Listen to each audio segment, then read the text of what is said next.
It's October, so you know what that means. Spooky season is here, and this year I'm going to dedicate each of my weekly DC Animated Universe videos to some of the more horror-themed characters seen across the DCAU. And what a wealth of horrifying content to choose from. One of the things that made Batman the Animated Series so appealing to many children is that it could be genuinely frightening at times. How many of you found yourselves hiding behind a pillow when seeing Kirk Langstrom's transformation into the Man-Bat on leather wings for the first time? For me, I feel a pang of fear when watching the origin of Clayface in Feet of Clay Part 1, as I discussed in last year's Halloween special. Check that out if you'd like to hear more about the role of fear in that episode, and how it traumatized me for life. But today I want to talk about a group of people that first appeared in Batman Beyond, the Splicers, and how they connect back to characters first seen in Batman the Animated Series. So first things first, let's talk about the creator of the Splicers, Dr. Abel Cuvier, who would go on to become the hideous beast Chimera. Now note that the name he adopted is usually pronounced with a hard C, Chimera. However, it is basic manners to respect people's identity, especially when they tell you how to pronounce their name, and let's be frank, it's not that difficult really, is it? Like many of the villains seen in Batman Beyond, Dr. Cuvier is an original creation that first appeared in the imaginatively titled episode, Splicers. While Cuvier was created for the show, it would be remiss of me if I didn't mention an obscure Batman villain from the comics also called Chimera, with a hard C for people that rely on subtitles. This character was a master of disguise and a thief who infiltrated the circus in an attempt to kidnap Jason Todd and hold him to ransom. There are absolutely no similarities between Chimera and Chimera, aside from the spelling of their name. The comic book Chimera wore masks to hide his identity, while Batman Beyond's Chimera altered his genes to become a monster. Dr. Cuvier is a geneticist that founded the Chimera Institute, innovators of the radical gene augmenting process that allowed people to become human-animal hybrids. His technique is so granular that he can control which attributes to give to his clients. For instance, Chelsea Cunningham adopts cat eyes, while other splicers are more radical. Cuvier has given himself pale skin, inhuman black and gold eyes, fangs and claws, surely every goth's dream. One thing I found particularly interesting is that the name Cuvier is a specific reference towards the father of paleontology, evolution skeptic, discoverer of the mastodon, Jean-Léopold Nicolas Frédéric Baron Cuvier. With a name that distinct, the reference has to be intentional, especially given how splicing bypasses evolution. Splicing becomes a very popular fad among Gotham's youth. Note the scathing criticism of youth fads when a young vampiric splicer says that the process allows him to be an individual, just like all his near-identical looking friends. Outraged parents protest outside the Chimera Institute, saying that the procedure is harming their kids, which draws the attention of the authorities. District Attorney Sam Young rushes through a proposal to ban splicing, based on independent tests showing a connection between splicing and a rise in aggressive behaviour. It's worth noting that splicing appeals to the disenfranchised, outcasts and losers, people that feel like they are otherwise unremarkable. It empowers them, giving them abilities that would normally be impossible for a regular human being. Rather than being invisible drones in the society that ignores them, they are now unique beings. It makes them feel special. And Cuvier has quite a following, to the point that he has become something of a cult leader, and that's really what the issue is. When splicing is made illegal, Cuvier and his followers view it as an attack on their identities as well as their leader. Splicing is a very clear allegory for body modification. Think tattoos, or to take it further, cosmetic surgery, which was and still is all the rage back when the show first aired, particularly among the more wealthy in America. The writers make a direct connection between splicing and tattoos. When Terry's mother criticizes splicing, and is reminded of a tattoo of a heart she got on her ankle during her teenage years. Likewise, think about the scene from the start of the episode where Chelsea parades around in front of an audience wearing a pair of sunglasses, before dramatically unveiling her new look eyes. This isn't an integral part of her identity, it's just a way for her to get some attention for being so daring.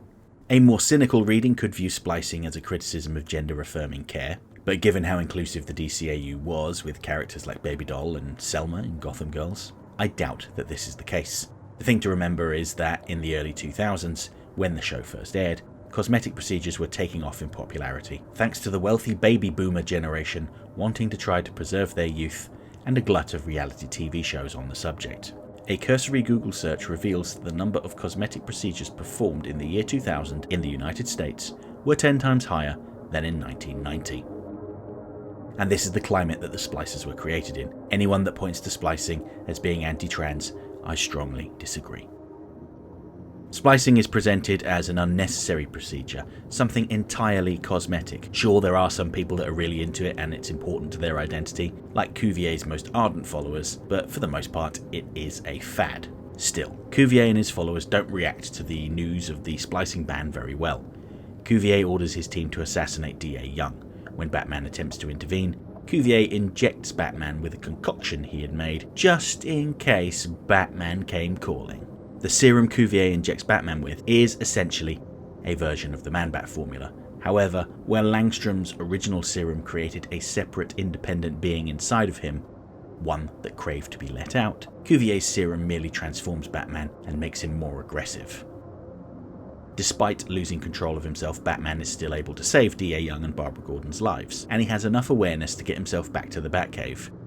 But once there, he loses control and lashes out. Fortunately, the elder Batman is well versed in reversing these kinds of transformations. After failing to kill D.A. Young, Cuvier and the Splicers go into hiding, and Batman finds them and starts shooting the Splicers with darts containing the anti-mutagen serum. Cuvier begins to indiscriminately inject himself with as many Splicer formulas as he can. This transforms him into an amalgamation of various different beasts, and he christens himself Chimera. In Greek mythology, a chimera was a fire-breathing creature that had the head of a lion, the body of a goat, and the tail of a serpent, so this name is entirely apt, considering his new form. He has taken on board the attributes of several different animals. I see a tail like a snake, some sort of beak like a hawk, scales, claws, the works. And he is a formidable opponent, with the powers of the entire animal kingdom at his disposal. He seems to be immune to the anti-mutagen at this point, although I suppose he could just be moving so quickly that he's avoiding the darts. So Batman adopts a different strategy, injecting Chimera with even more mutagen until he transforms into a hulking amorphous blob. What this new form lacks in terms of finesse, it more than makes up for with raw power. Even with the goodest of bad dogs, Ace, providing an assist, he is still a formidable foe. The clumsiness of Chimera's new form is his downfall, as he accidentally starts a fire and gets caught in an explosion. The episode ends with the former Splicers being carted off to prison, with no mention of Cuvier, so you could be forgiven for thinking that he had died. However, Chimera resurfaced in an issue of the Batman Beyond tie-in comics, Batman Beyond Volume 2, Number 3. And as I always say in these videos, these tie-in comics were written by series writer Hilary J. Bader, so in my mind, they're part of the same continuity.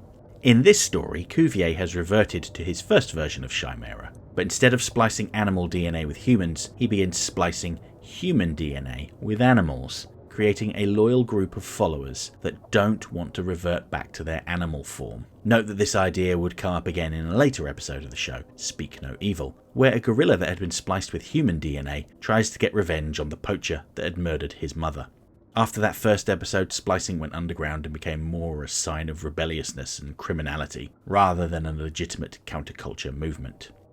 Splicers feature rarely in the show, with two notable examples being Shriek's purple-haired assistant Ollie and Woof from Batman Beyond Return of the Joker. Outside of the DC animated universe, Dr. Cuvier has made a small number of appearances in the mainline continuity Batman Beyond comics, which featured a time-displaced Tim Drake as the Batman of the future.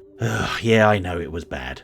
Cuvier had captured the Justice League and was using them as his pawns. It's not a significant storyline from a mostly forgotten era of Batman comics, but it's worth noting that he appears here in his human form, not as Chimera. There is one final comic book appearance of Dr. Cuvier I wanted to highlight, one that is technically outside of the DCAU tie-in comics, and that's Harley Loves Joker, written by Paul Dini. It may technically not be a DCAU comic, but Harley and Joker are written very much like their animated counterparts, and their character designs from the show are used, and plus it's written by Paul Dini, so in my mind it fits in very nicely. Now the reason I bring up this comic is because it introduces a new genetically altered villain, the Grissom. During her origin story, we see she worked with Professor Dorian, the mad scientist that had created Tigress, kidnapped Selina Kyle, and turned her into a literal Catwoman. And by the way, he's another beat-ass original character that has never appeared in the mainline continuity, which adds further ammo to my argument that this is a DCAU tie-in comic. In the beat-ass episode Tiger Tiger, Kirk Langstrom talked about how he had worked closely with Dorian on a similar compound to his Man-Bat formula when they were crossing cats with apes. The key revelation here is that Professor Dorian had a young assistant helping him with his experiments, and his name was Abel Cuvier. And that's one of the things I love about the Splicers. They're not significant characters by any means, but they have ties to one of the best episodes of Batman the Animated Series, On Leather Wings, as well as Tiger. I've previously talked in depth about the Man-Bat and how he wasn't a typical villain. Kirk Langstrom was an addict, and all he wanted was to experience the power of the Man-Bat. Go check that video out if you haven't already. And this is the kind of legacy character I like seeing in Batman Beyond. As fun as it was to see Mr. Freeze, Bane and the Joker turn up, their appearances were special because they were rare. If the writers of the show had just done Man-Bat Beyond, it wouldn't have been anywhere near as interesting. I'm looking at you, DC Comics. In my opinion, villains with subtle connections to the villain of the past are infinitely more satisfying than just doing a carbon copy or showing us these villains as pensioners. One of the key differences between Cuvier and Langstrom is that Cuvier's serum was more advanced. Splicers like Cuvier aren't separate entities in the same way the Man-Bat was a separate thing to Kirk Langstrom, but the procedure seems to bring out the worst in him. For Cuvier, splicing was about controlling evolution and giving people the option of enhancing their bodies with attributes from nature. At the same time, it enhanced his predatory nature, his need to be in control, to control people, and his murderous rage. Note that he also spliced Batman against his will, a horrific violation of his physical being. For the people that chose to be spliced, like Tigress, King Cobra, Ramrod and Woof, it was a way for them to stand out from the crowd and be the kind of people they always wanted to be. Unique, strong, feared. But it also made them pawns that were reliant on users like Cuvier. They were never going to be his peers, merely his underlings. And his gifts were something that could be taken away with relative ease. Splicers is not one of my favourite episodes of Batman Beyond, but I really appreciate the contrast between the neon cyberpunk world of Neo Gotham and the animalistic Splicers. And you can never go wrong with a bit of body horror, especially in the lead up to Halloween.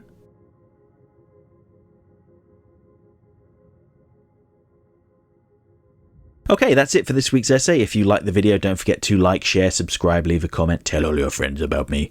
You know how YouTube works. If you really enjoyed the video and have the means, please consider making use of the thanks button to send a buck or two my way, because every little helps. I offer channel memberships for $1.99 a month. This will get you early access to my weekly video essay, priority responses to your comments, members-only videos, custom emojis, and an icon on your profile indicating that you're one of my people. And special thanks to my current channel members, who are all listed on the screen right now. Next time I'll continue my Halloween specials by looking at a one-and-done mystic character that appeared in the new Batman adventures. We're going to be talking about that petulant brat Clarion, the Witch Boy. Hope to see you then.